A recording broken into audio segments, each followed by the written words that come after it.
Cet épisode est commandité par la Fondation Jasmin Roy. La conscience sociale, c'est le fait d'être attentif à ton entourage dans le but d'interagir de façon saine et ouverte. Pour tout savoir sur les saines habitudes de vie émotionnelles et relationnelles, visitez fondationsjasminroy.com.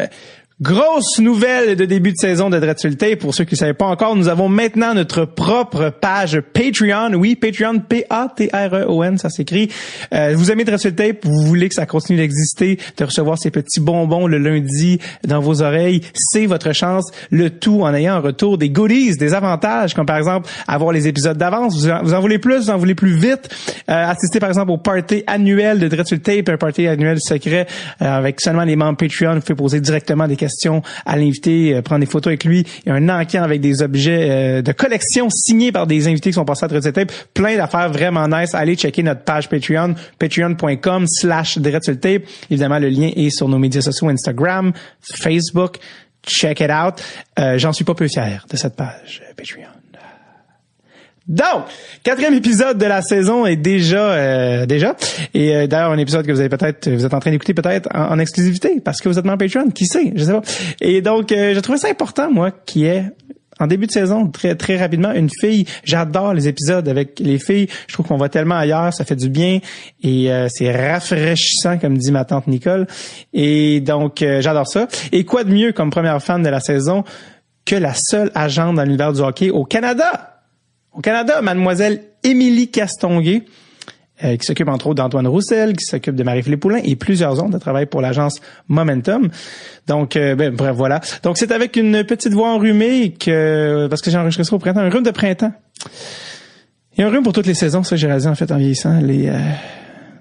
Après un rhume de printemps, rhume d'été à cause d'air climatisé, l'automne, mais quand ça fait froid, c'est un rhume l'hiver parce que c'est le rhume normal. Bref, finalement, toutes les saisons, t'as une excuse pour être enrhumé. Tout ça pour dire, je l'ai rencontré le 14 mai 2018. Et j'avais cette petite voix, mais ça a été quand même un entretien extrêmement plaisant.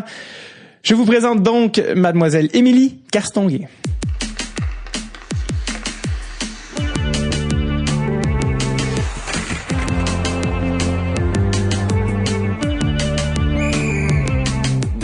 Tape avec David Bocage.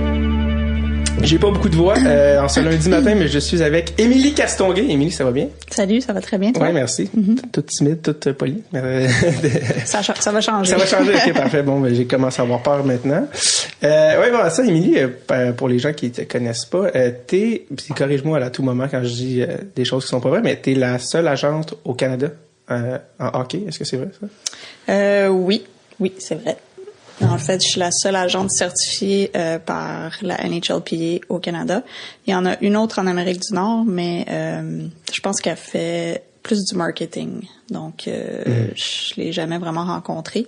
Mais au Canada, ouais, je suis la seule. C'est vrai que tu as essayé de tuer l'autre? Non, c'est pas vrai. Ouais, c'est ça. Finalement, je l'ai pas vue parce que je l'ai kidnappée quelque part. Mais non. Es-tu dans le hockey, elle aussi? Elle travaille pour une agence à LA. Okay. Mais comme je te dis, je pense qu'elle fait plus du sponsorship, des choses comme ça. Donc, je l'ai jamais vraiment vue à des meetings ou tu sais, qu'on fait à Toronto. Là, on fait des meetings de la NHLPA avec les agents. Puis, ouais, je suis toujours la seule fille qui rentre là. C'est assez le fun maintenant. Comment tu te sens quand t'arrives là? Correct. Au début, ça tournait des têtes, mais ça va maintenant. Là. Ouais, t'as-tu parce que c'est sûr que j'ai un moment donné, je t'ai entendu, je m'en allais en auto, puis j'étais à la radio avec Gravel le matin. Mm-hmm. J'avais un gros hasard là, que j'ai pogné cette entrevue-là. Puis c'est ça, puis je me demandais, t'as-tu des moments, parce que, en tout cas, je vais revenir, parce que là, je réalise que c'est pas ça que je veux dire là, mais tu vas voir pourquoi je parlais de ça, mais y a-tu des moments où tu te dis, ok, ouais, là, je me sens vraiment comme une fille dans un monde barbare?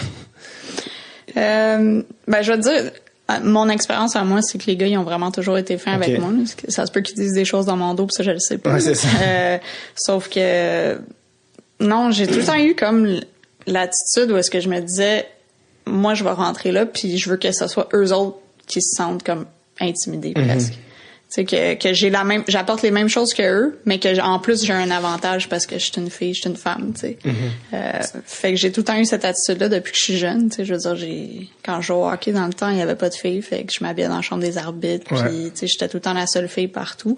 J'étais la seule à l'école qui jouait avec les gars dehors. Fait que j'ai comme été habituée depuis que je suis jeune, puis. C'est quoi l'avantage d'être une femme justement dans ce domaine-là? Tu dis, moi j'ai l'avantage. Ben là, on a-tu assez de temps? Honnêtement, c'est tout ce qu'on a, c'est du temps. C'est notre grand avantage. Ben, je pense que tu sais, il y a une valeur ajoutée qui a jamais vraiment été explorée. Avoir une femme agente, je pense, tu sais, à la base, on gère des carrières, on gère des vies, oui, on négocie des contrats et tout, mais je pense que le input féminin, parce que justement on gère tous les aspects de leur vie un peu, ben ça a une valeur ajoutée là-dedans, que ça soit pour les familles, pour les gars en tant que tels, ou juste une opinion féminine, c'est. Quand tu trompes ta blonde, elle aime pas ça, genre des affaires comme ça. Ouais. Ou t'as besoin d'une bague, faut aller magasiner. Ah ouais, pour vrai? Ouais, c'est déjà arrivé qui m'envoie des photos. Est-ce que ça serait correct, ça? Je dis, ouais, non, peut-être ça va retourner. Non, tu gagnes plus d'argent que ça, puis elle le sait. Fait que c'est ça. C'est drôle, ça. C'est-tu des joueurs qu'on connaît qui t'ont demandé des photos pour des bagues? Ouais, mais je peux pas le dire. Ben, dis-le pas, non. Plus j'y pense, plus je suis comme, ouais, là, il va mal paraître. Mais non, y a-t-il d'autres tâches comme ça connexes que tu dis, wow, je peux pas me croire que je suis en train de faire ça en ce moment? Non, mais c'est sûr qu'on touche un peu à tout, là. C'est comme je te dis, c'est pas juste le développement sur la glace puis les contrats, c'est vraiment, comme agent, t'es impliqué dans la vie du jeune à un très jeune âge, 14-15 ans à peu près, avec la famille aussi, fait que tu grandis un peu avec eux, puis ils comptent sur toi pour plusieurs choses. Donc c'est sûr qu'on est impliqué. Tu fais des choses des fois que tu te dis, ok, ben j'agis comme une grande sœur, j'agis comme une mère, j'agis comme une avocate, j'agis comme un coach, j'agis comme un thérapeute, j'agis comme un médecin. C'est comme tu mets tellement plein de chapeaux comme agent que y a jamais une journée qui se ressemble. Fait que moi, c'est vraiment ça que j'aime. Est-ce qu'une fille aime plus porter tous ces chapeaux-là qu'un gars? Alors qu'un gars agent serait plus porté au côté business puis il voudrait pas s'occuper du reste? Ben, je pense que tu vas pas réussir si t'es pas prêt à mettre tous les chapeaux. Fait que je pense que ceux qui ont réussi puis ceux qui ont un gros portfolio de joueurs, c'est parce qu'ils ont accepté qu'il fallait qu'ils mettent plusieurs chapeaux puis qu'il fallait qu'il y ait pas plusieurs talents, mais qui amènent différents aspects. Mais c'est sûr qu'il faut que tu t'ajustes, là, parce que différents joueurs ont besoin de différentes choses des fois. Il y en a qui t'appellent juste quand c'est des contrats, il y en a qui t'appellent à chaque jour, il y en a qui aiment gérer leurs affaires, il y en a d'autres qui aiment plus que tu gères tout. Fait que c'est vraiment du cas par cas. Exact. Ouais. Vu que t'es une fille dans un monde de hockey, est-ce que tu te fais souvent demander si t'es lesbienne? C'est quelque chose qui arrive ça, le monde surtout comme, bon, c'est bien. Tu sais, comme au hockey, genre, souvent, il y a un cliché que les filles, là, je sais que en ce moment, tu sursautes, là, ça sort d'une part, mais, tu sais, genre, souvent, vu que les joueuses de hockey, il y en a un certain pourcentage qui sont lesbiennes, le cliché veut, moi, encore une fois, c'est dans l'esprit de dealer avec les clichés quand t'arrives en tant que minorité dans un milieu autant, ça, est-ce que le monde est-ce que t'as eu des calls que tu dis, non, c'est bien mon oncle de me faire dire ça en ce moment, là? Non, je me suis jamais fait demander. Ok, c'est ça. Non, jamais. Encore une fois, tu sais pas ce qu'ils disent quand t'es pas là, mais jamais on t'a demandé ça. Non, jamais. Ok. Je voulais pas que ça soit offensant, c'est vraiment juste une question de. Non, mais. C'est comme une fille qui joue au hockey va tout le temps se faire. Il va tout le temps ce genre de sous-texte de tu sais, mais ça n'a pas rapport, là, tu sais. Parce que mais je me demandais si t'avais eu à dealer avec ça, toi, comme agent. Non, jamais. Pas à date. À ça, je réponds tant mieux. Ouais, c'est ça. Tu l'as parlé comme toi, quand t'étais jeune, tu jouais, justement, mais c'est parce que tu viens du hockey. T'es pas devenue agente par hasard. Tu joues au hockey depuis que t'es jeune, t'sais. Ouais. J'ai commencé à jouer au hockey, j'avais 5-6 ans. C'était un peu parce que mon père, il jouait dans une ligue de garage, puis il partait le soir pour jouer, puis moi, je pensais que c'était lui à la télé quand je regardais le Canadien. Fait que ma mère, elle m'a comme laissé croire ça pendant une couple d'années. Fait que quand il partait le soir, moi, je regardais le Canadien, puis je pensais que c'était un des joueurs sur la glace. Elle disait c'était qui, ton père? Elle disait c'était... Ouais, c'est ça. C'est numéro 52, là. Il n'a pas. Fait que là, quand il revenait à la maison, à un moment donné, je disais, hey, bonne game, tu sais. Là, il disait, ma mère, pourquoi elle me dit ça, tu sais? Puis là, finalement, ma mère, elle a avoué elle disait, ouais, ça soit devant la télé puis elle pense que c'est toi. Fait que un jour, j'ai dit que je voulais jouer, puis il est allé me chercher de l'équipement usagé, il venait me chercher à l'école, on s'est habillés dans l'auto, je portais du vieux stock de... Je sais pas c'est qui avait porté ça, mais tu sais, des gants trop grands, tout trop grands, le bâton, la palette était ça de longue, c'était horrible, mais il voulait pas m'acheter de l'équipement parce qu'il s'est dit, tu sais, je sais pas si ça va sticker, là, tu sais. Ouais.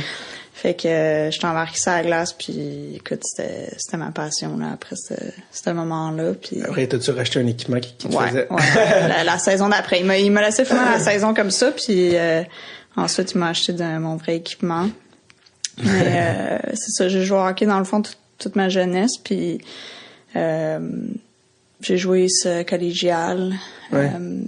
Mais j'ai vite réalisé que tu sais j'allais pas faire les Olympiques. Ouais. Sauf que quand même, tu sais, j'ai quand même joué à un assez haut niveau. Est-ce que tu sais, j'ai eu des offres de scholarship là, pour aller à l'université. Puis, c'est cool. Écoute, je me rappellerai toujours l'université du Minnesota qui était, tu sais, dans le temps, ben, sont encore, mais dans le temps, c'était vraiment comme le top 5, là, tu sais, dans la NCAA Division 1. Genre, je vois un des assistants coach dans les estrades pendant une de mes games à un moment donné, tu sais, puis je me disais, ils doivent être ici pour voir, tu sais, des coéquipières, tu sais, que c'est mon équipe, là, tu sais, qui veulent les recruter, tu sais.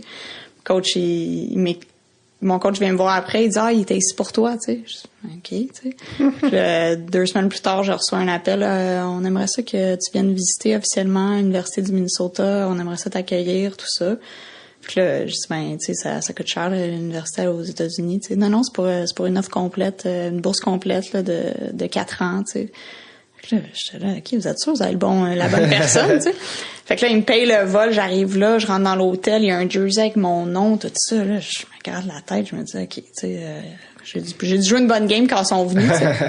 Fait que là, je vais voir la pratique des filles pendant la journée, tu sais, je vais visiter le campus, tout ça. Puis là, finalement, j'arrive dans le meeting avec le coach en chef, tu sais, puis je m'en rappellerai toujours, c'était un gros bureau, il y avait un sofa, tout ça, j'étais assis là. Puis là, il y a comme un mini-fridge. J'avais ouvert le mini-fridge, elle sort un Diet Coke, elle ouvre ça, elle met ça devant moi, puis elle dit écoute, je te mentirai pas pourquoi t'es ici. Là, je dis OK.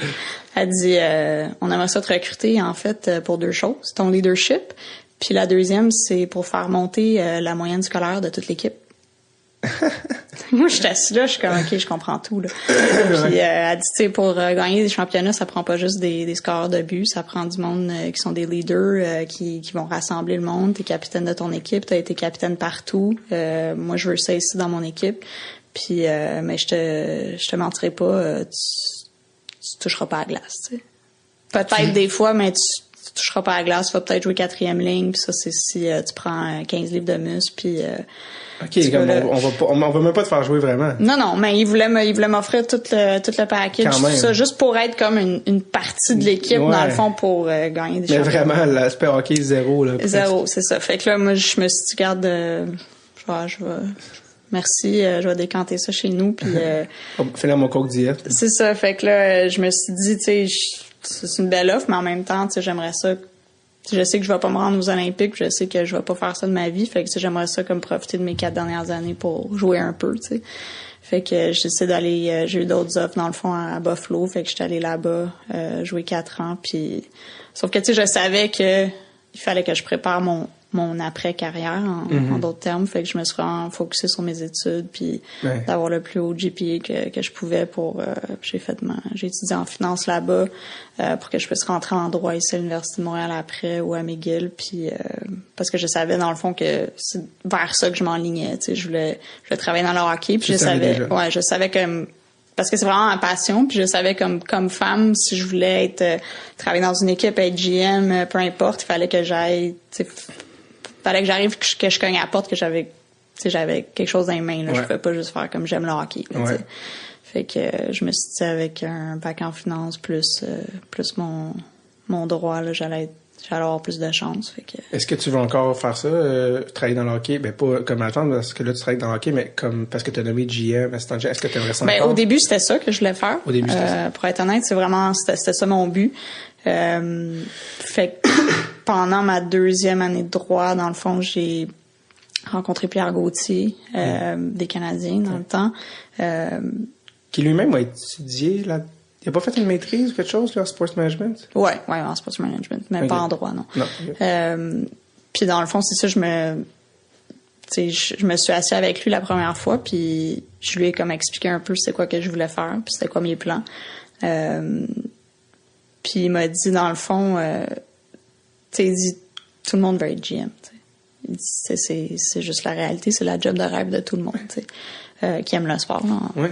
Puis il dit, si tu veux travailler dans le hockey, ben je te suggère de pas juste avoir une vision d'entonnoir de dire tu veux juste être GM. Mm-hmm. Fait que là, il dit, je sais que tu veux faire ça, mais il dit, moi ma première job dans le sport c'était pas GM. T'sais. Fait qu'il dit, fais juste travaille dans le sport pour avoir de l'expérience, puis ensuite, tu vas peut-être découvrir que tu as d'autres passions, peu importe. T'sais. Fait que moi, dans ma tête, je dis non, je vais être GM. C'est ça que je voulais. T'sais. Fait que j'ai comme séduit un autre meeting avec lui, puis un autre, puis un autre, puis un autre. Puis finalement, ben il est comme devenu mon mentor à travers ça. Puis il m'a dit, tu sais quoi, comme je vais t'aider, je vais t'apprendre des choses. T'sais. Fait qu'il m'a appris comment faire du scouting, il m'a appris comment regarder des matchs, analyser des games. J'ai passé beaucoup de temps avec lui avant qu'il parte de Montréal. Puis à travers nos interactions, à travers tout ça, il m'a comme dit à un moment donné, je sais que tu vas être GM, mais à chaque fois qu'on parle, à chaque fois qu'on se challenge sur des affaires, mais t'es vraiment, vraiment du côté des joueurs. Il dit, fait que, tu sais, moi, je te vois plus travailler pour l'Union que de travailler de notre bord parce que t'es vraiment pro player, tu sais, t'es les droits des joueurs et tout ça, puis tu sais, tes cours préférés, c'est le rapport collectif, les conventions collectives, tout ça, fait qu'il dit, tu sais, je pense que travailler pour une agence, ça serait sûrement une meilleure option pour toi que de travailler comme avec une équipe, tu sais. Puis moi, j'avais déjà comme un peu fait cette analyse-là aussi. J'osais comme pas le dire parce que, tu sais, j'étais tellement involvée de l'autre côté. C'est ça. Fait que là, j'ai dit, ben, tu sais, j'aimerais ça essayer. Fait que il m'a mis en contact avec l'agence avec laquelle je suis aujourd'hui. Puis après le président de cette agence-là, puis il a dit, tu sais, j'ai vraiment quelqu'un pour toi. Je pense que tu devrais lui donner une chance, puis au moins pour un internship pour l'été. Puis fait que c'est ça que j'ai fait pendant un été, puis I never looked back. Tu sais, comment tu t'es ramassé à être en contact avec Pierre Gauthier? Tu sais, comme quelqu'un entend ça, fait attends, il y a un petit bout que j'ai manqué. Là, comment tu te mets en contact avec le gars qui était GM? Ben je lui ai écrit un courriel. Tu connaissais pas? Non. Puis t'avais pas de lien avec lui? Non, okay. Zéro. J'ai été très persistante, mettons. Ça prend ça, j'imagine? Ouais. C'est parce qu'il reçoit des courriels dans une journée? Ouais, puis mais j'imagine qu'il était bien écrit. Puis je lui ai aussi...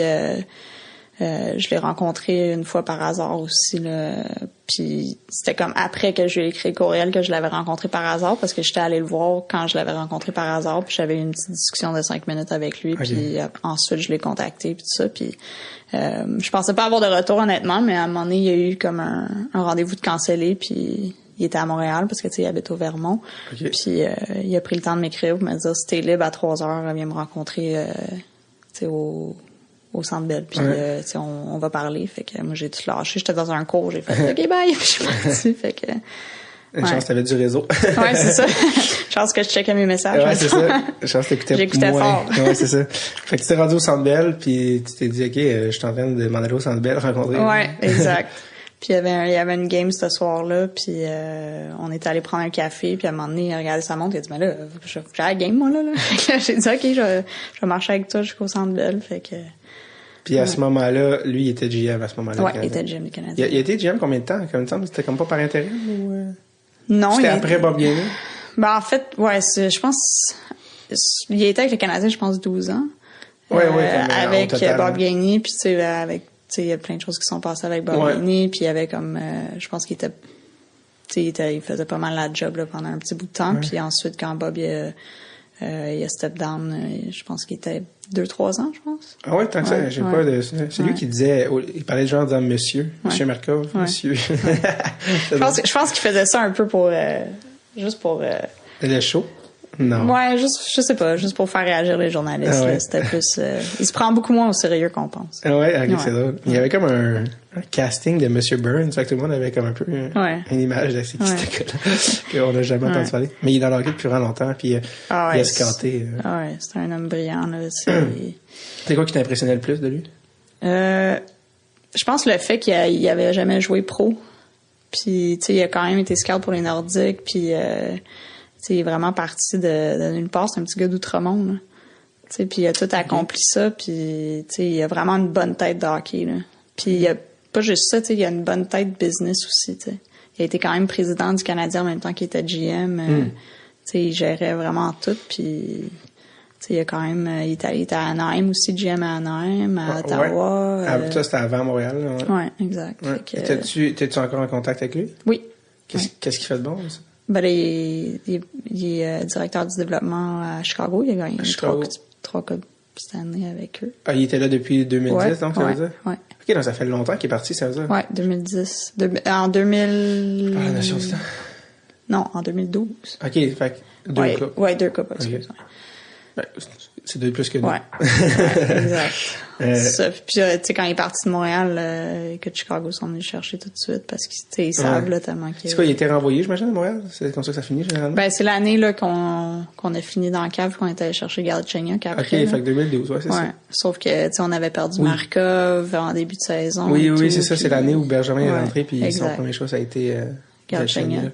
Ben, c'est ça, ben, tu sais, l'année d'après, on n'avait pas fait tant de changements que ça, qu'à part, mettons, Brandon Prust d'affaires de même, puis on est allé on est allé loin dans les playoffs après. Fait que, je pense que c'était juste une année un peu off, là. Ouais.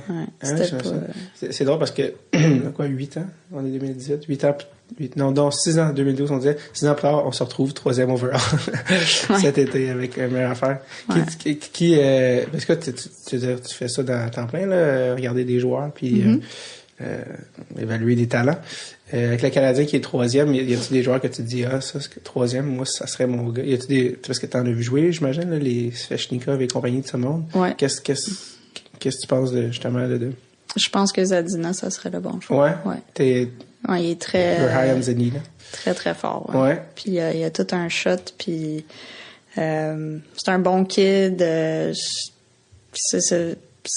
Ça fait longtemps qu'on aurait eu un joueur comme ça à Montréal, T'as-tu vu jouer Svechnikov? Moi, je l'ai pas beaucoup vu jouer. Ouais, je l'ai vu jouer un peu il a été blessé cette aussi. année, ouais. Mais il est comme goal per game. Puis j'étais comme, là, je l'ai pas vu jouer, mais ses chiffres, tu peux pas l'ignorer. La différence entre les deux. Je peux pas te dire exactement parce que j'ai plus vu jouer Zadina que l'autre. Comme je te dis, l'autre, je l'ai pas vu jouer live cette année. C'est sûr que là, Zadina est dans Q, fait que c'est plus facile. Ouais, c'est ça. Fait que, sauf que moi, je pense que Zadina, ben, en tout cas, ce que j'entends puis ce que j'ai vu, là, c'est, il est plus un pure goal scorer. Ouais, c'est ce qu'ils disent. Le meilleur tir du draft. C'est ça. Exact. Ouais. Est-ce que tu as vu jouer des gars comme Quinn Hughes? Ça, c'est pour l'année prochaine? Non, lui, cet été, c'est un défenseur. Non, je l'ai pas vu jouer. Il est là-dedans, le top 5. Quinn Hughes, son frère Jack, c'est comme le clear first overall l'année prochaine. Puis les joueurs européens aussi, j'imagine, ils les voyaient moins jouer. Les Koniemi, c'est connu. Mais c'est parce que on est là-dedans, là, ça s'en vient, puis on s'excite mutuellement. Avec des amis, on regarde ça, là, puis on dit, mais il y a beaucoup c'est tough de voir les gars jouer, tu sais, puis surtout les gars en Finlande. J'ai un ami qui est là sur Internet à regarder des games U18 en Finlande, je suis comme, c'est parce que les scouts, ils ont même pas vu ces games-là, là, puis c'est ça qu'ils font dans la vie. Mais bref, ça pour dire, j'ai hâte de voir... Non, ça me surprendrait que ça, à moins qu'on fasse un échange, ça me surprendrait qu'ils prennent pas Zadina, surtout qu'il était dans notre cours, là, pendant toute l'année. Ouais, c'est ça. J'aime ça parce que tu parles encore au on en parlant des Canadiens. Oui, c'est vrai, je devrais pas. Mais ouais, je vais toujours être fan du Canadien deep down. Ah oui, c'est ça. Tu viens de Montréal. Fait que... Je disais ça la semaine passée que ça serait une de mes plus grosses peurs dans la vie. Ça serait de ne plus jamais voir une Coupe Stanley pendant que je suis vivante. Mais c'est une grosse réalité, là. Tu sais, dis-toi, ça fait depuis 93. Puis... T'avais quel âge en 93? 8 ans. OK. Fait que... Tu t'en souviens-tu? Ouais, je m'en souviens, mais tu sais, j'étais pas à la parade, j'étais trop jeune. Puis il fallait que je me couche après la deuxième période, mettons. Fait que, tu sais, je voyais pas la fin des games, mais... c'est tellement dur de gagner une Coupe Stanley, tu sais. Oui. Regarde Nashville, là, tu sais, ils se sont fait sortir, puis tu sais, eux autres, ils étaient sûrs qu'ils s'en allaient en finale, puis des fois, tu peux te bâtir une équipe, mais il y a n'importe quoi qui peut arriver, là, avec le salary cap, tout ça, c'est très, très, très difficile. Fait. Beaucoup de chance, beaucoup de plein d'affaires. C'est ça. Fait que c'est qui ton équipe en ce moment dans les playoffs? Là, on est en finale. Winnipeg. Winnipeg. Ouais. The Peg! Ouais, moi aussi, je les aime bien dans l'Ouest. Ils ont énormément de profondeur, puis faut penser un peu à Chicago il y a une couple d'années. Gros, vite, skilled. Dans l'Est, là, en ce moment, c'est Washington contre Tampa Bay, puis Washington mène la série 2-0 contre toute attente. Ouais. J'ai 2 gars, là je me... Ah oui, Paquette. Paquette puis Domingue. Oui. Ouais. Mais ils vont revenir. Ils vont revenir. Il faut que j'y croie. Ouais, c'est ça. Ouais. Mais honnêtement, s'il y a une équipe qui est capable, je veux dire... puis je le souhaite tellement à Julien Brisebois, là. Oui. Ah, c'est tellement un bon gars, puis c'est un gars brillant, là. Lui, écoute, j'ai hâte qu'on lui donne un... Mais lui, c'est le nom qui flotte toujours à Montréal comme bon, ben lui, il est juste en stand-by d'attendre. C'est sûr, mais tu sais, c'est sûr qu'il a fait tout un travail à Tampa Bay, puis. Il y a combien de Coupe Calder, là? Je les compte plus. Mais il fait beaucoup aussi pour le Lightning aussi, là, avec Steve Yzerman, c'est sûr, mais c'est vraiment un homme brillant, puis. Il vient d'où, Julien?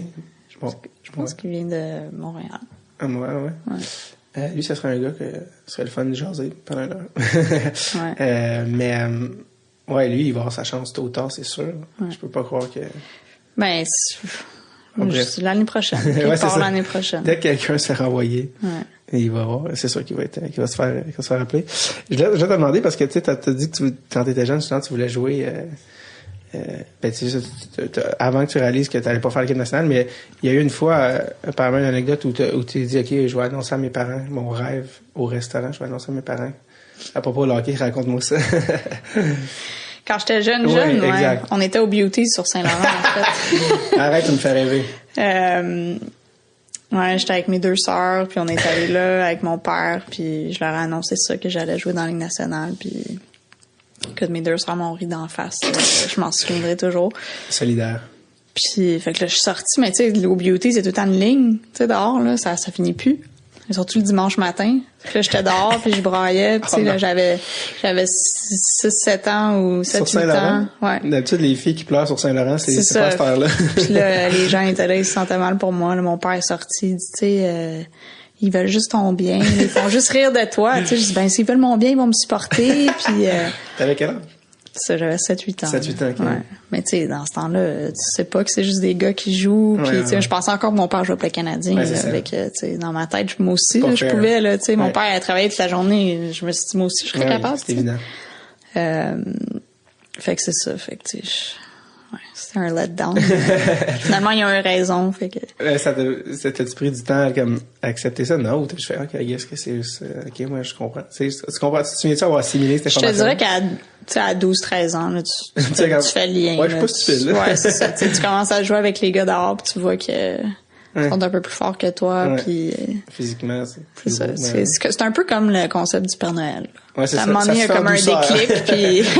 Je pensais depuis tantôt en termes d'exemple, mais j'osais pas le nommer. Mais oui, exactement ça. T'as choisi Niagara. C'est ça, l'université, on a dit à Buffalo, mais le nom, c'était Niagara. Puis, justement, tu l'as dit, t'étais approché par Minnesota, qui est comme le gros état de hockey aux États-Unis. Il l'appelle le Canadian State. Puis, finalement, t'étais à Niagara, puis eux, ils t'offraient aussi un full scholarship, j'imagine. Puis, est-ce que c'était parce que c'était une école où tu pensais pouvoir avoir des meilleures notes qu'à Minnesota? Non, en fait, c'est une meilleure école que Minnesota. T'es pas là pour les Non, honnêtement, c'est juste parce que la coach, dans le temps, c'était la coach de l'équipe canadienne. C'était-tu la... Margot Page, c'était l'assistant coach de l'équipe canadienne. OK, c'est ça. Puis j'aimais sa vision, j'aimais la façon qu'elle voyait les choses. Puis c'était proche de chez moi, c'était proche de... Je sais pas, j'aimais le vibe quand j'étais allée visiter et tout. Puis dans le fond, c'était entre ça puis St. Lawrence, sauf que tu sais, je voulais comme aller plus loin que St. Lawrence. Puis À St. Lawrence, le programme était beaucoup plus fort aussi, fait que je me serais réchauffé le banc aussi un peu là-bas. Ouais. Moins qu'au Minnesota, mais quand même. Donc c'est pour ça que j'ai choisi cette école-là. Là, il y avait pas... Tu regrettes pas d'avoir choisi Niagara? Non.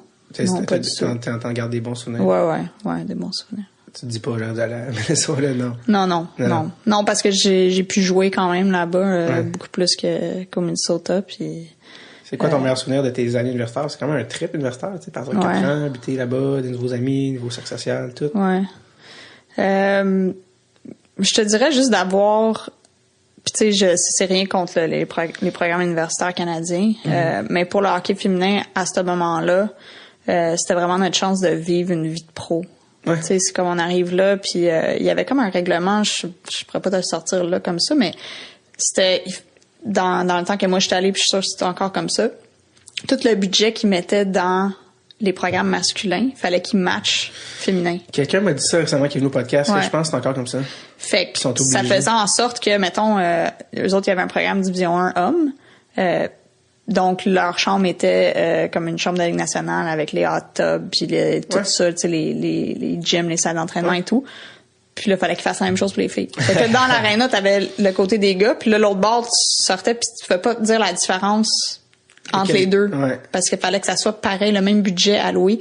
Fait que ça faisait en sorte qu'on rentrait là, il y avait le tapis partout. Tu sais, je veux dire, moi, je sortais du Québec, là, on s'entend, les arénas au Québec, là, c'est pas fort. Attention, tu piles avec tes lames, ça se peut que ça les désaiguise. Exact. Pas des tapis partout. Exact. Tu sais, puis c'est ça, puis tu sais, t'arrives là, puis tu travel excuse mes anglicismes, mais tu sais, c'est ça, tu sais, en avion, en charter, des fois, tu sais, c'est... Perdona! Exact. Wow.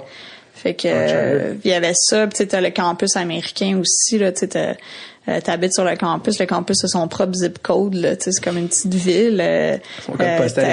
T'habites dans des maisons, là, tu sais, avec les Sigma, tout ça, là, tu sais, c'est un peu cette vie-là que...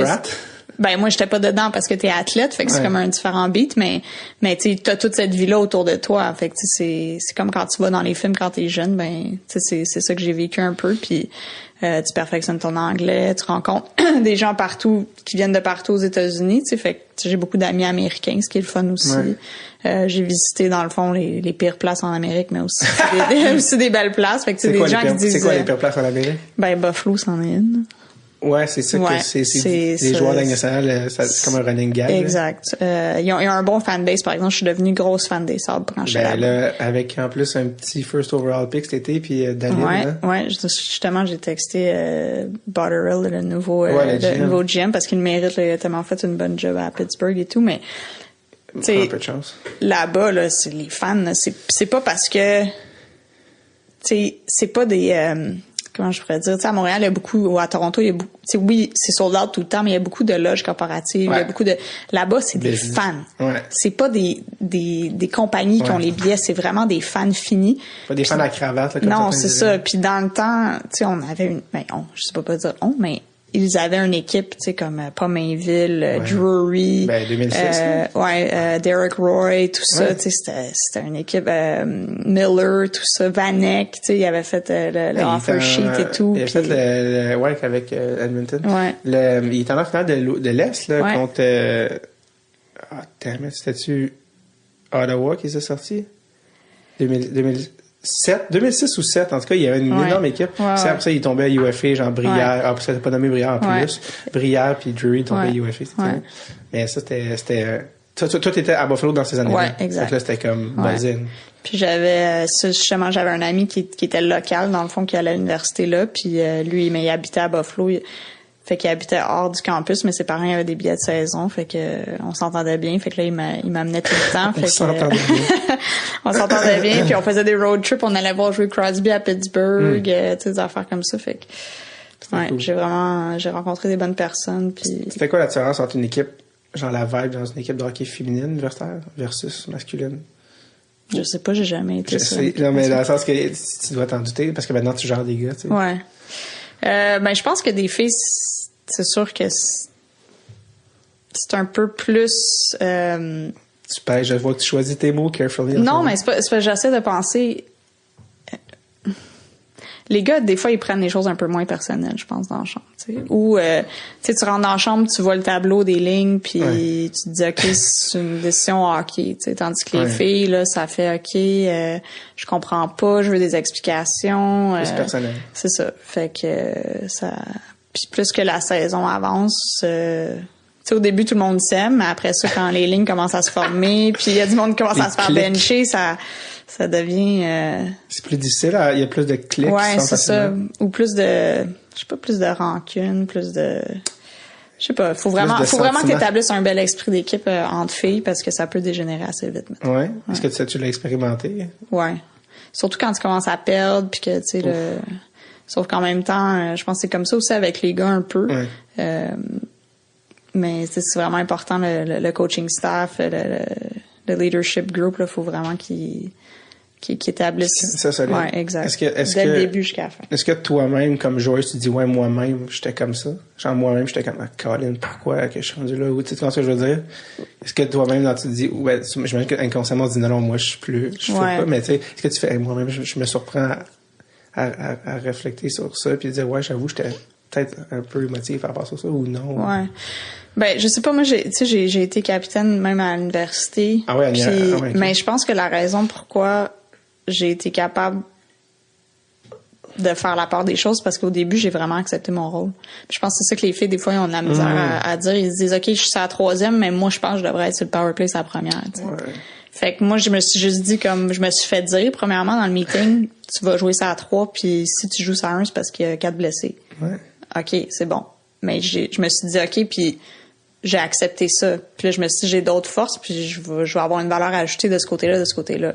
Sauf que, tu sais, quand t'arrives, puis que tu te dis, OK, dans ta tête, tu veux vraiment avoir un impact, tu veux être un power forward, mais tu sais, t'arrives des fois... Tu sais, c'est la même chose avec les gars à NHL aussi, là. Tu sais, ça se peut que dans le junior, tu scores 40 buts par saison, mais t'arrives dans le pro, mais t'es un energy guy, tu sais. Ouais. Mais si tu l'acceptes pas, puis tu focuses pas sur améliorer ça dans ton rôle, ben c'est sûr que tu vas te planter, tu sais. Ouais, c'est sûr. C'est qui disait les joueurs les plus difficiles à gérer comme coach, c'est les joueurs du milieu. Parce que les tops, ils savent qu'ils sont les tops. Ouais. Ils savent qu'ils vont pas jouer sa quatrième ligne si tu scores 35 buts par année. Ouais. Puis les bottoms sont comme, juste contents d'être là. Ouais, c'est ça. Puis ceux du milieu sont comme, c'est eux qui sont comme, moi je suis à 3, je pense que je peux essayer à 2. C'est eux qui sont tough à gérer parce que eux, c'est moins clair, tu sais, comme rôle. C'est ça qui est plus comme, c'est la gérer. Est-ce que tu avais des modèles féminines dans le sport, comme agente ou dans le business, tu dis, oh, ça c'est ma Crosby à moi, dans mon domaine. Est-ce qu'il y en avait? Eh boy, bonne question. Côté business, pas tant, non. Côté pas business, c'est bon? Comme joueuse? Comme n'importe quoi. Athlète ou quelqu'un qui fait comme une personnalité féminine que tu dis, ouais, moi, ça m'inspire, puis ça me donne envie de travailler là-dedans, puis de faire ce que pas nécessairement qui vient du hockey, justement, juste une personnalité féminine que tu dis, moi, ça m'inspire à aller au bout de ce que moi, je veux faire, qui est dans ton cas, le hockey. Je te dirais Hillary Clinton, peut-être. Ah ouais? T'as-tu lu son livre? Oui. Qui s'intitule... c'est pas une question, c'est quoi déjà? Il y a pas de point d'interrogation, mais c'est que ça sonne comme une question, le livre qu'elle a... What happened? C'est pas ça? Non, c'est... Non, oui, j'ai vu de le googler.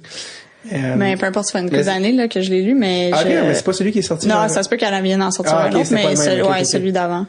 Celui What happened, c'est par rapport à la défaite qui a mené à... OK, parfait. Ça, c'est plus récent, c'est comme... Je vais le mettre sur ma liste. Ouais, c'est ça. Puis, par rapport à comment ça se fait que j'ai perdu puis que l'autre gars... Ouais, c'est ça. Le gars, il est devenu... Le fou, il est devenu président. Fait que c'est pas What happened, moi, dans l'exemple, c'est What happened, genre, je vais vous dire qu'est-ce qui est arrivé. Parce qu'elle a comme échappé la campagne, malheureusement. Ouais. Mais bref, c'était quoi son autre livre? C'était une biographie, genre? Ouais, c'est sa biographie, ouais. Auto? C'est elle qui l'a écrit? Non, je pense qu'elle a été aidée, mais... je sais pas, tu sais, je la trouve, sa persévérance, juste la façon qu'elle voyait les choses, puis tu sais, c'est aussi dans un monde d'hommes, là, on se le cachera pas, là. Politique.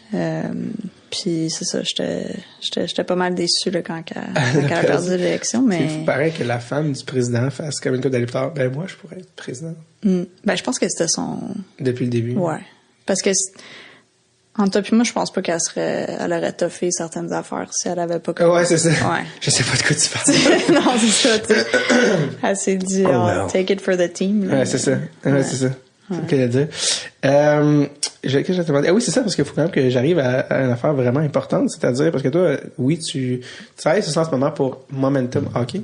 Exact. Qui est une agence de joueurs, avec des gars de Ligue nationale, comme Cédric Paquette, Antoine Roussel, Louis Devinck, peut-être que j'en oublie, certains, je sais qu'il y en a plusieurs autres. Mais, ce qui te différencie, je trouve, de la part des autres agents, c'est que tu es aussi l'agente de Marie-Philippe Poulin. Oui. Et des agents de joueurs de hockey, j'en ai déjà reçu, puis on en connaît, mais des agents d'athlètes olympiques, c'est assez rare. C'est quand tu t'es dit, hey, Marie-Philippe Poulin, moi j'aimerais son agente, ou elle devrait avoir besoin d'une agente, ou tu sais, comme d'où c'est parti cette affaire-là? Parce que je pense pas que c'est elle qui t'a approché, là, tu sais, parce qu'à ce moment-là, elle était comme nouvelle là-dedans. Ouais. Comment c'est venu à se faire, ça?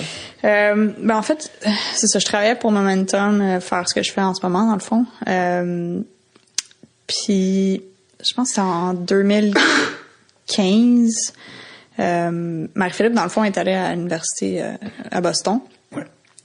Puis je le sais parce que on en représente des joueurs qui sont NCAA, que techniquement t'as pas le droit d'avoir d'agent parce que t'as pas le droit d'être tu peux pas représenter des compagnies, tu peux pas, il y a plein de règlements dans la NCAA qui font en sorte que tu peux pas avoir d'agent ou justement ce qui fait qu'à ce moment-là ils vous appellent des conseillers. Ouais, des conseillers family advisor, ouais, c'est ça.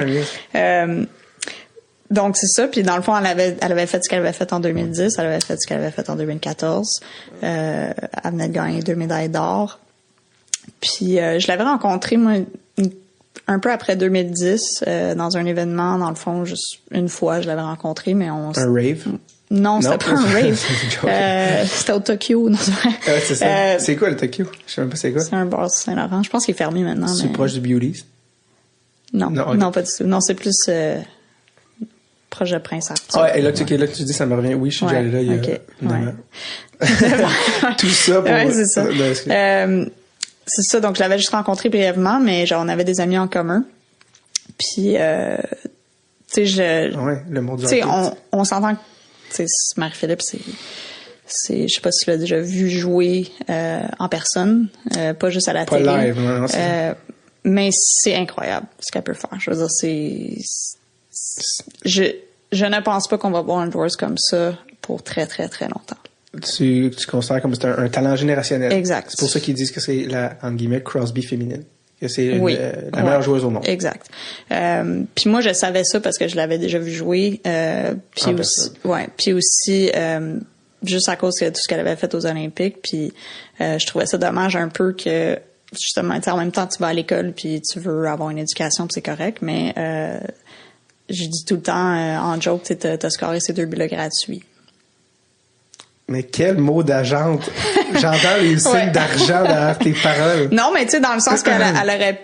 Elle pouvait pas en profiter à ce moment-là. Mais c'est ça aussi la catch avec sa le fait d'être joueuse. Ouais. C'est que quand t'es NCAA, les règlements, comme tu as dit, t'empêchent.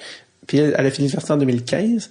Donc, dans le fond, son prime en 2014 et 2010-2014 reste impayable. Ça veut dire que ses meilleures années, elle peut pas cacher dans la commandite pendant ses meilleures années. Exact. Ben, en fait, non, parce que en 2010, faut pas oublier qu'elle était très, très jeune. Elle avait 18 ans.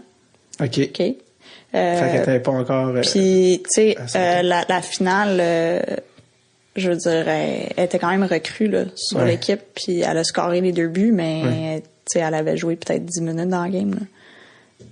Mais c'était la force offensive qu'elle est, puis les coachs savaient ça, donc ils la mettaient dans des moments propices. Donc elle était encore très jeune, elle était même pas rentrée à l'université là en 2010, elle est rentrée après. OK. Oui, à 10 ans, fait que là, en fait, moi dans le fond, ce que je me suis dit un matin, c'est que je me suis dit, je vais amener ça au bureau aujourd'hui, juste de voir, est-ce que mon staff, est-ce qu'on serait d'accord que j'approche Marie-Philippe pour lui dire qu'est-ce que tu veux faire après ta carrière universitaire. Donc, j'amène ça au bureau, je me fais une petite présentation PowerPoint juste au cas où ils sont comme c'est qui ou peu importe. T'sais. Prépare ton exposé oral. C'est ça. Fait que là, je rencontre mon staff puis je leur dis écoute, voici ce que je pense faire. Est-ce que vous êtes d'accord? Est-ce que c'est quelque chose qu'on aimerait faire? OK, ben on n'a pas d'athlète olympique, c'est pas juste correct, c'est all on me. C'est tout moi qui va prendre ça en charge. Le risque. Puis sais, je vais aller à Boston la rencontrer, puis je vais lui pitcher ça et tout. Fait que Christian, dans le fond, qui est mon partner, il a dit écoute, tu sais, vas-y, tu sais, je te fais confiance, mais it's on you. Tu sais, dans le sens que si ça marche, ça marche, mais si ça marche pas, ben ça, pas que ça sera de ta faute, mais tu sais, ça sera ton échec. Ouais, c'est ça. Fait que moi j'ai dit pas de problème, je suis partie, j'ai eu son numéro de quelqu'un que je connaissais. J'ai envoyé un message, j'ai dit écoute, je vais être à Boston la fin de semaine du X février. Est-ce que tu restes pas avec moi, tu sais, peu importe. Puis 4 jours plus tard, elle m'a réécrit. Puis 4 jours plus tard. Elle dit salut, ouais, ça va bien, tu sais, je me rappelle de toi vaguement, mais peu importe. Ouais, sure, pas de problème, oui, tu sais. Puis c'est ça. Puis c'était la fin de semaine du Beanpot là, cette fin de semaine-là, fait qu'elle dit tournoi de hockey, des tournois de hockey dans la région de Boston avec les meilleures équipes de la région après. Exact. Fait que elle dit c'est un gros événement. Ouais, très très gros. Fait que elle dit tu sais, j'ai ce tournoi là, mais le samedi, tu sais, j'aurais peut-être du temps après, peu importe. Puis OK, pas de problème, tu sais. Fait que moi je m'en vais là, tu sais, je vais voir la game avant qu'on aille souper, tu sais, ils se font planter 8-0. Fait que elle était pas trop du monde après la game, mais peu importe. Fait qu'on arrive au souper, puis ça fait peut-être 10 minutes qu'on fait du small talk, puis je réalise qu'elle a aucune idée pourquoi je suis là. Aucune idée, là. Ça va, cool. Ouais, c'est ça, tu sais, elle me demande, tu sais. Mais elle m'a rencontré une fois dans sa vie, là, puis elle a accepté de venir souper avec moi, là, comme, parce que je venais du Québec, puis elle s'est dit, comme, elle doit être ici pour quelque chose, puis elle voulait voir une Québécoise, je sais pas, tu sais. Elle avait aucune idée que j'étais agent dans la vie, que j'étais avocate, que je faisais ça, que peu importe, tu sais. Elle t'avait pas googlé? Non. Puis, fait que là, à un moment donné, tu sais, après 3 heures. Ouais, non, à un moment donné, on commande la bouffe, tu sais. Fait que là, je dis, est-ce que tu sais pourquoi je suis ici? Je me suis dit, I'm just gonna go right in, tu sais. Là, elle dit non. Là, j'étais comme, OK. J'étais comme, ben, je suis agente de joueur de hockey dans la vie, tu sais. Elle dit, ouais, tu sais. Je dis, ouais, tu sais. Cool. Je dis, ouais, cool. Fait que là, je dis, ben, en fait, je suis ici parce que je voulais voir un peu c'était quoi, tu sais, tes plans, tes ambitions après que tu vas graduer en mai, tu sais. On était rendu en février, rendu là, tu sais. Puis, tu sais, j'aimerais ça savoir un peu, tu sais, comment tu vois les choses, puis qu'est-ce que tu aimerais faire, tout ça. Puis là, tu sais ça, je sors un iPad, tu sais. J'avais une présentation, puis tout. Puis là, elle me regarde, elle dit, OK, tu sors l'iPad, tu sais. Là, je commence à lui montrer ça, tu sais. Là, je vois qu'elle est comme buckée un peu, et comme, qu'est-ce qui se passe, tu sais. Dans le sens qu'elle est surprise, là. Ouais, c'est ça. Fait que là, finalement, je dis, tu sais, moi, mon plan pour toi, c'est que tu deviennes une athlète professionnelle, puis que tu puisses faire ça à temps plein pour être encore meilleur que t'es, puis vraiment devenir, tu sais, amener le hockey féminin à un autre niveau, amener ton image personnelle à un autre niveau, puis, tu sais, ce que t'as fait en 2010, en 2014, je peux vendre ça à des compagnies maintenant que tu vas être libre de signer avec eux, basé sur ce que t'as déjà fait pour t'amener aux prochains Jeux olympiques. Puis là, tu voyais que ses yeux étaient gros comme, tu sais, tu voyais les étoiles, là. Je ne savais pas que c'était une option. Exact. Fait que là, finalement, elle a dit, ben, écoute, laisse-moi penser à ça, puis je vais te revenir, tout ça, laisse-moi finir ma saison.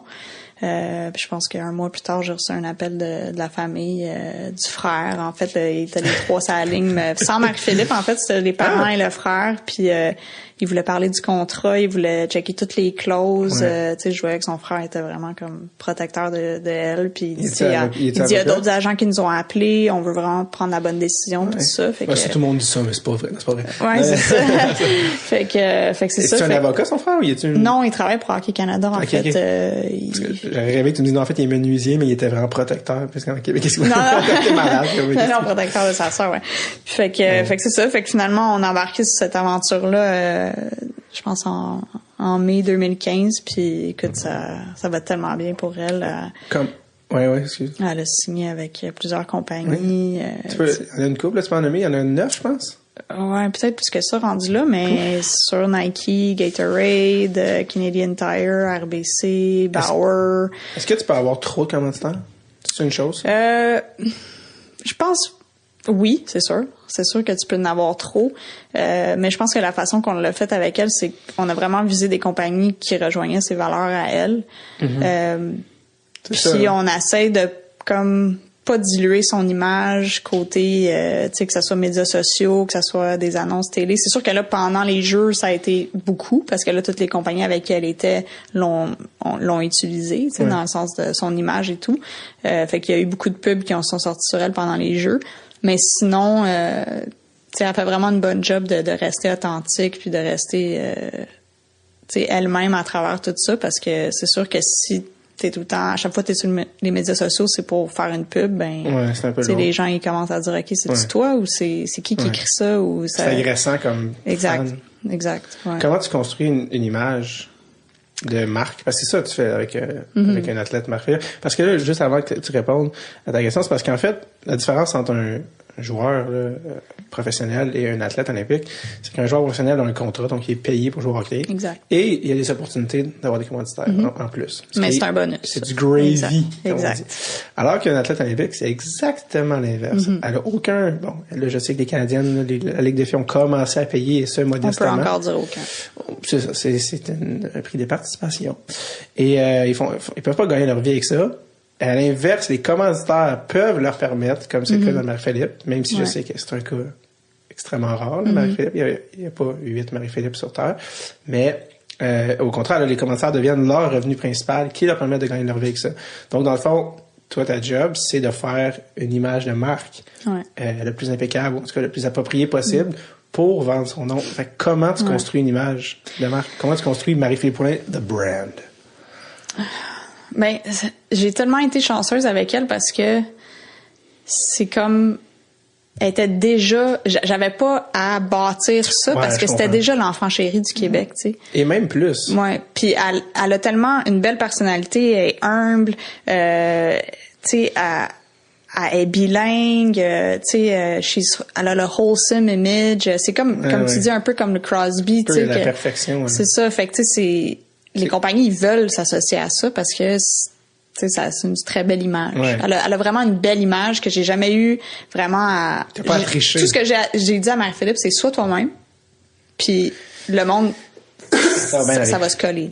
Parce que t'as dit au Québec, mais elle, son image va plus au-delà du Québec. Ouais. Marie-Philippe Poulin, on entend tout ensemble. Ouais. Et son image canadienne, parce que les médailles qu'elle a gagnées, c'était pour le Canada. Exact. Il y a une couple d'autres millions de personnes qui regardent cette game-là. Ouais. Puis dans le monde du hockey féminin, Marie-Philippe Poulin, c'est quoi que ça résonne dans le reste du monde du hockey?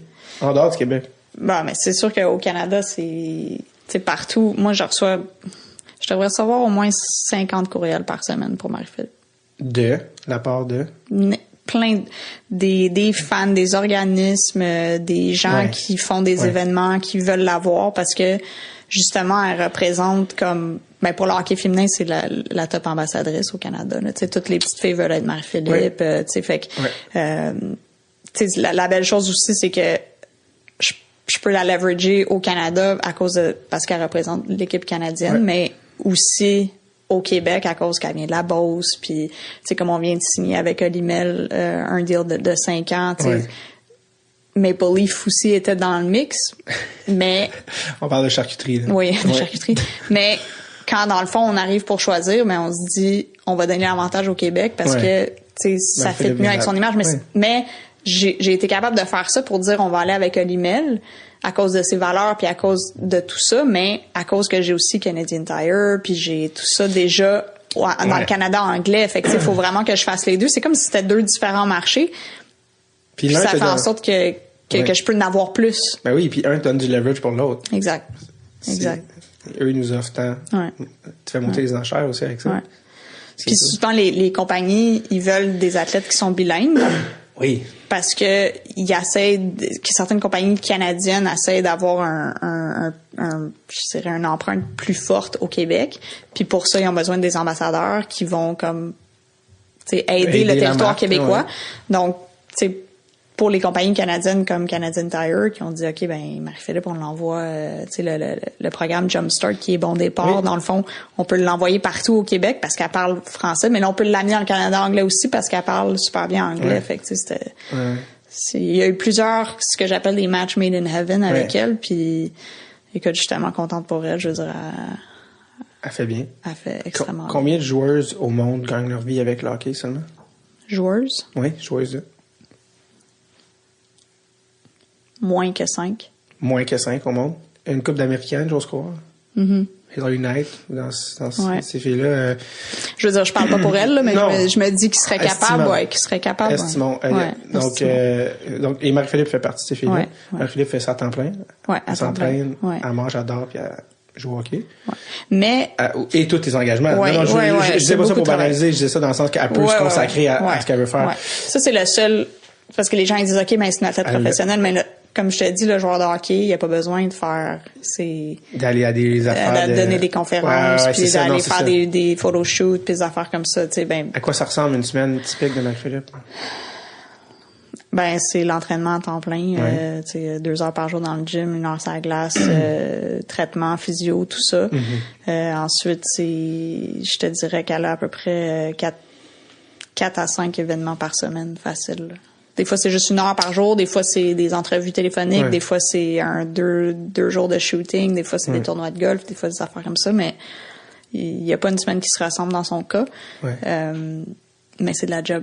C'est sûr. C'est de la job, ouais. Est-ce que Marie-Philippe gagne bien sa vie? Très bien. Très, très bien.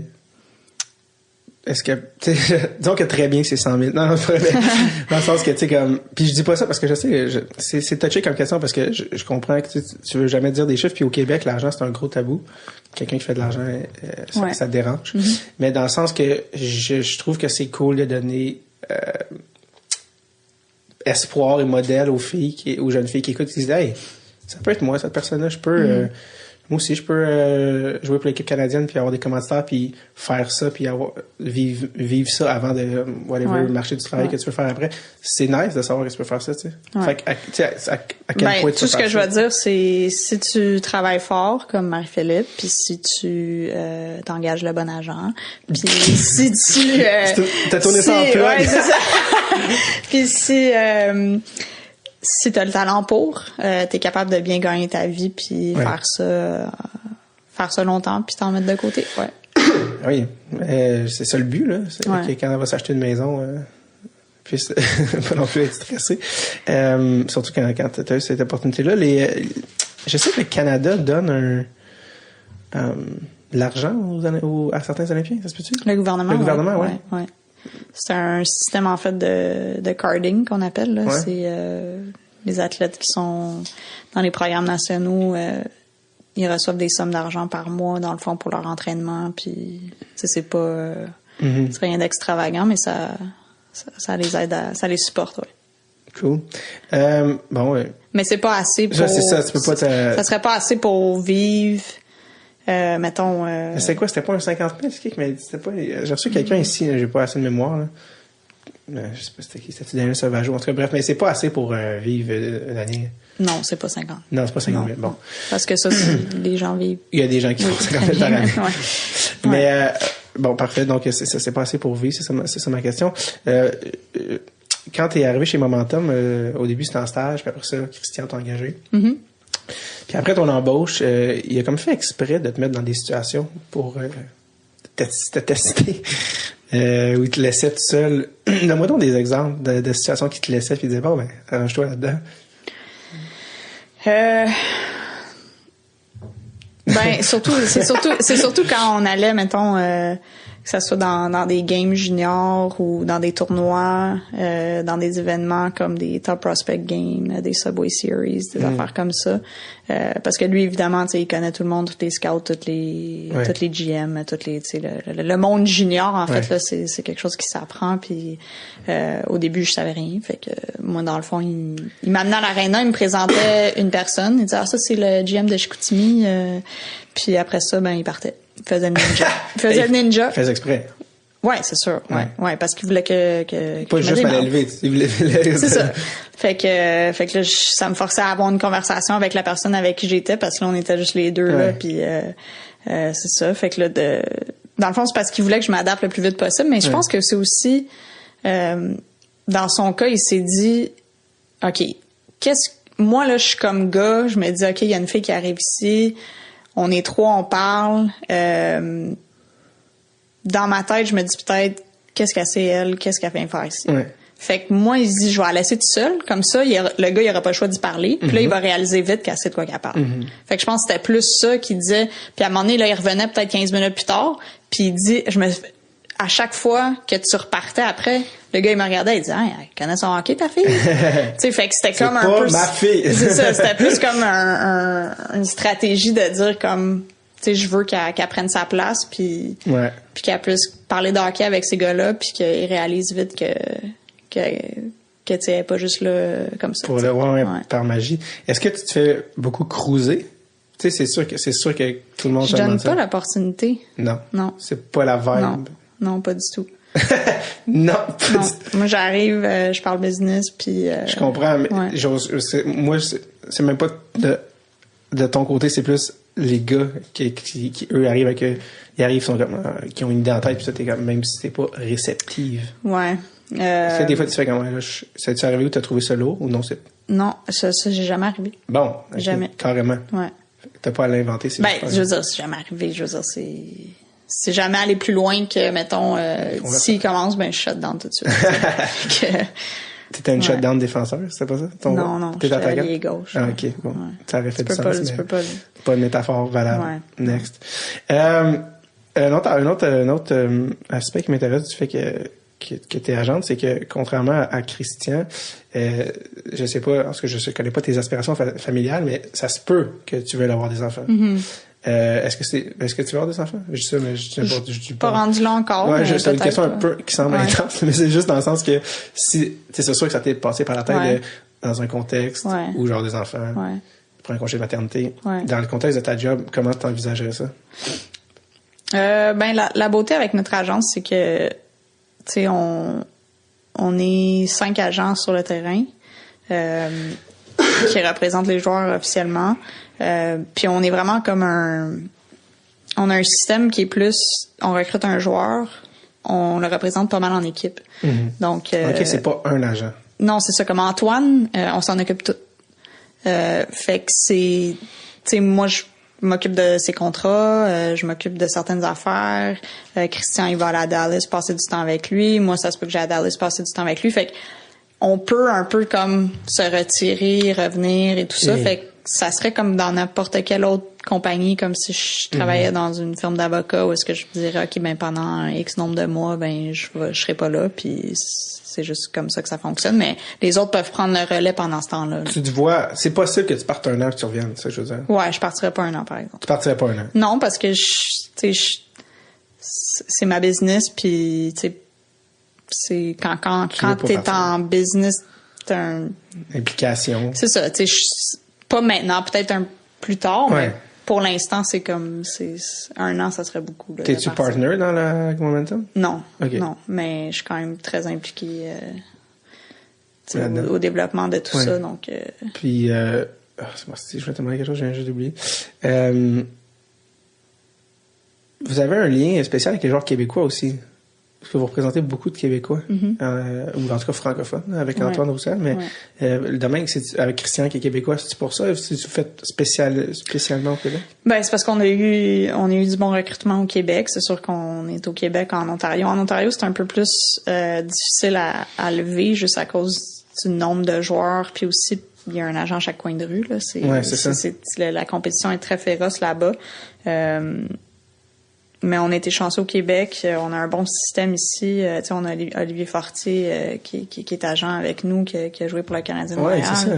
Je veux dire, c'est une perle rare, ce gars-là. Là. Il vient de finir son droit, il devient avocat, puis il fait ça à temps plein avec nous. Donc, on a vraiment comme un bon staff au Québec. Ça nous a permis d'aller chercher des bons joueurs. Puis là, on a le jeune Alexis Lafrenière. C'est ça, c'est vous qui l'avez fait? Fait que... Cool. Fait que lui, dans le fond, là, c'est tout un joueur là, qui s'en vient. Donc, on a vraiment un bon système au Québec. On est chanceux. Puis, c'est sûr qu'il y a pas beaucoup...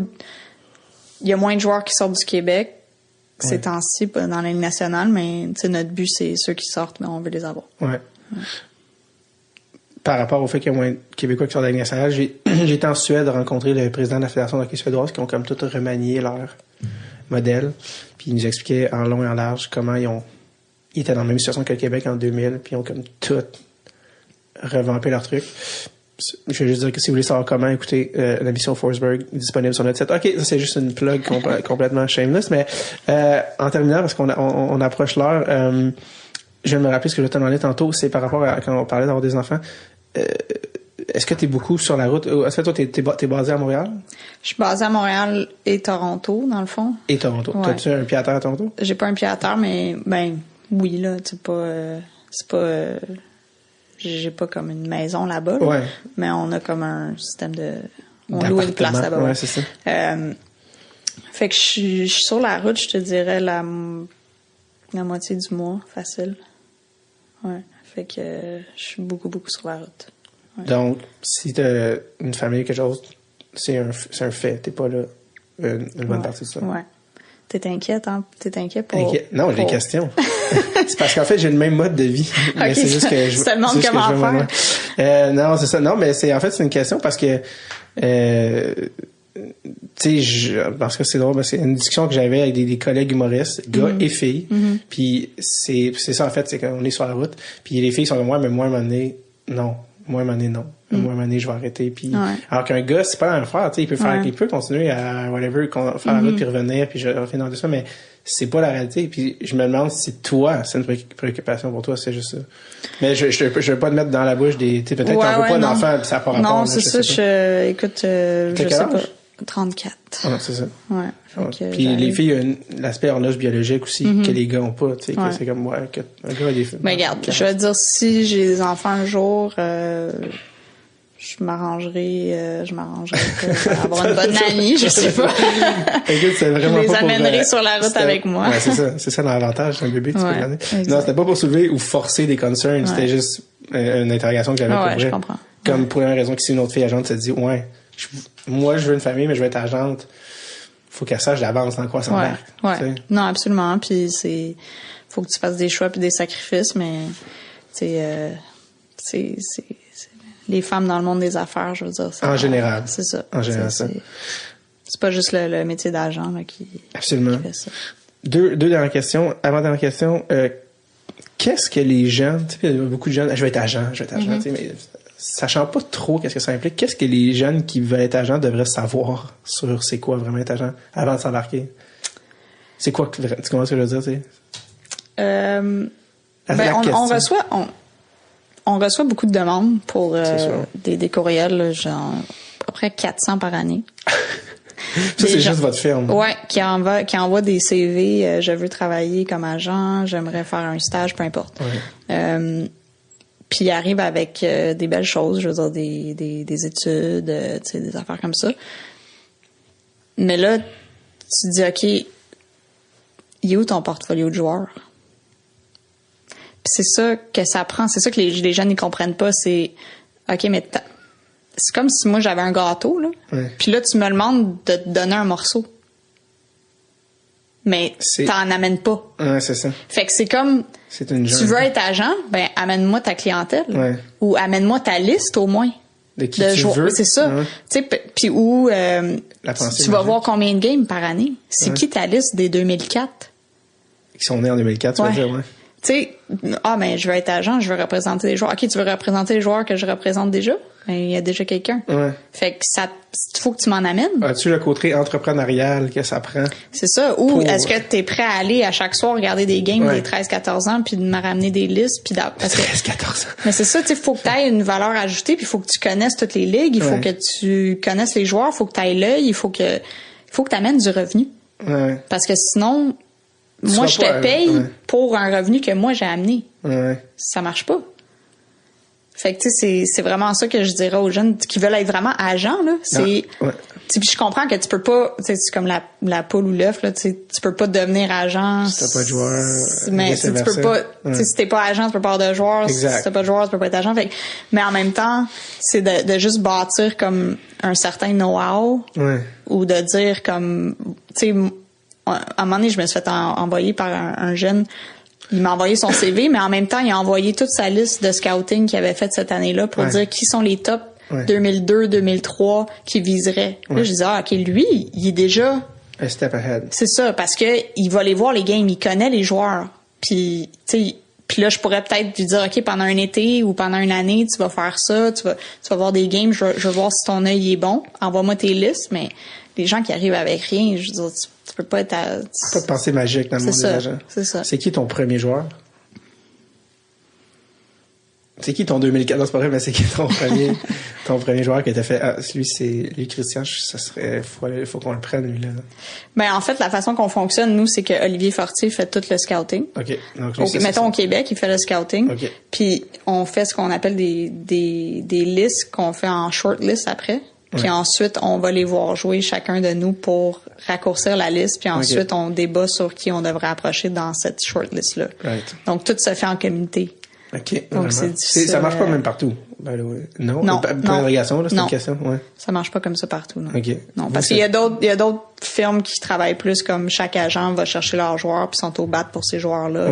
Ouais. Peu importe, c'est leur décision. Tandis que nous, on fait vraiment tout en comité. Donc, s'il y en a un qui bosse, ben, c'est de la faute à tout le monde. Parce que tout le monde a mis sa main dans la pile pour dire oui, T'as été ou pas d'accord avec cette décision-là. Donc.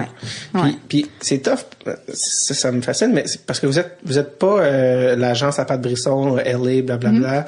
Vous êtes pas Don Meehan, Toronto, Big Shot. Vous êtes, momentan, vous avez vos joueurs à vous que vous présentez. Puis ça, mais c'est difficile. Est-ce que, tu sais, vous, votre défi, c'est que, comme tu as dit, c'est que quand les joueurs viennent pour signer avec une agence, la question, c'est tu représentes qui? Ouais. C'est sûr que quand tu représentes Crosby, t'as l'air vraiment smart. Mais Pat Brisson, son Crosby, il l'a eu à un moment donné. Ben, c'est ça, exactement. Mais avant ça, il avait rien. Luc Robitaille. Dans le sens qu'il a commencé avec Luc Robitaille. Ça veut dire, dans ça, que son premier joueur, c'était, dans ses premiers, c'était Luc Robitaille qui a dit, ben, je vais y aller avec toi, t'es mon ami. Exact. C'est ça, il a commencé avec ça.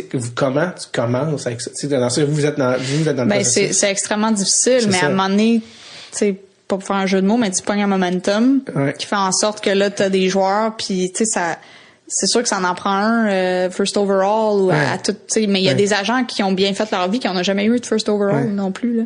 Tu sais, fait que c'est... Tu vas avoir aussi un joueur qui est vraiment bon, qui est meilleur qu'un first overall, mais qui a été repêché. Exact. Mais, tu sais, c'est juste souci de... Tu sais, nous autres, on croit vraiment dans les services qu'on donne aux familles, aux joueurs, puis, tu sais, faut que tu vendes ta salade aussi. Puis... Ben, avec Alexis Lafrenière, je trouve que vous êtes en business avec cette affaire. Ouais, mais tu sais, Alexis, c'est tout un talent, mais tu sais, en même temps, c'est sûr qu'on est compétitionné contre les grosses agences pour l'avoir, là. Tu sais, il a rencontré tout le monde, là. Est-ce que tu te fais souvent scooper un joueur, dans le sens que, pas scooper dans le sens que quand il a pas signé, mais est-ce que c'est déjà arrivé est-ce que ça arrive souvent qu'un joueur est parti de vous pour être dans une autre agence? Ça l'arrive. T'espères que ça t'arrive pas souvent, mais c'est the name of the game. C'est sûr que les joueurs sont libres de partir là, quand ils veulent, dans le fond. Mais si tu donnes un bon service, puis t'es là pour le joueur, puis tu t'essaies de vraiment comme t'impliquer, mais ça devrait pas arriver. On a reçu Alain Roy, que tu connais sûrement, qui est agent au podcast, puis lui, il y a eu Nico Ischier, tu sais, puis justement, qui est un premier overall, puis ça fait comme 15-20 ans qu'il faisait ça, puis tu sais, il y avait des gros noms, mais il n'avait jamais eu, mais tu sais, puis lui, en plus, c'est un ancien joueur, tu sais, ça a pris 20 ans pour que lui en ait un, tu sais, fait que c'est ça pour dire, je pense que c'est sur la long run un peu que ça se passe.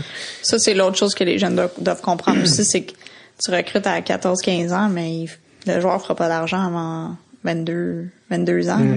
Puis ça, ton pourcentage, il est loin. C'est ça, c'est très loin. Donc, c'est beaucoup d'investissement et pas de return pendant longtemps. Tu sois prêt à manger tes croûtes. Oui, certainement.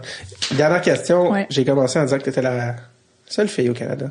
Et une de deux en Amérique du Nord dans le hockey, dans le monde des agences. Je termine en disant... je sais pas c'est pourquoi, mais en tout cas, pourquoi, virgule, et bientôt, est-ce que ça va changer? Est-ce que c'est en train de changer? Et quel est ton take là-dessus? Ben, pas s'ils veulent tout avoir des enfants. Bon, là, arrive-moi. Moi, je suis là, j'arrive avec des valeurs familiales. J'arrive avec J'espère que ça va changer. J'espère que ça va changer parce que... Mais tu fais des blagues, mais honnêtement, dans le sens que une fille peut pas arriver puis espérer travailler dans le monde du hockey avec un modèle familial classique. Ça, c'est ce que tu sens. Mais un homme non plus. Parce que il faut qu'il soit prêt à dire je verrai pas trop souvent mes enfants. Je finis pas de travailler à 5 heures à la maison. Exact. Mais non, c'est ça. Je pense que ça évolue. Je veux dire... sais, je pense qu'il y a beaucoup de place dans le monde du hockey pour les femmes. Puis il faut juste la prendre. T'en es la preuve. Ouais. Parce que c'est ça tantôt que j'avais commencé en disant avec Gravel, c'est que ce qui m'avait marqué dans l'entrevue, c'est qu'on dirait qu'il essayait de te faire dire, il poussait vraiment le clou sur. Fait que finalement, tu fais pas une fesse, t'es comme ouais, non, ça comme je te dis, non. Ouais. Puis tu réitérais tout le temps comme non, c'est ça comme je t'ai dit, j'ai été respecté, puis il était comme mais par rapport à être une femme dans le monde, je chantais que tu donnais pas ce qu'il voulait. Ouais, j'ai pas trop aimé cette entrevue-là, pour être honnête. Je suis sortie de là un peu comme j'avais perdu mon temps, là. Ouais. Mais ouais, parce que justement, c'était ça revenait tout le temps à ça, puis moi, tu sais, la façon d'éviter ça, c'est arrêter d'en parler, là. Ouais. Tu sais, comme c'est la minute que tu commences à y penser puis que you make it an issue, ça va le devenir. Ouais, c'est ça. Tu sais, juste foncer, là. Ouais. Il y a de la place pour du monde intelligent dans des jobs intelligents. Moi, c'est de même que je vois ça. C'est bien dit. Émilie, merci d'être venue faire un tour. J'espère que t'as pas eu l'impression d'avoir perdu ton temps. Et écoute, on s'envoie des enfants ou pas, peu importe, mais bonne chance puis merci encore. Parfait, merci. Je vais appeler Julien Brisebois pour qu'il me dise son Julien, Marie-Philippe, Alexis, on va régler ça. Parfait, merci beaucoup.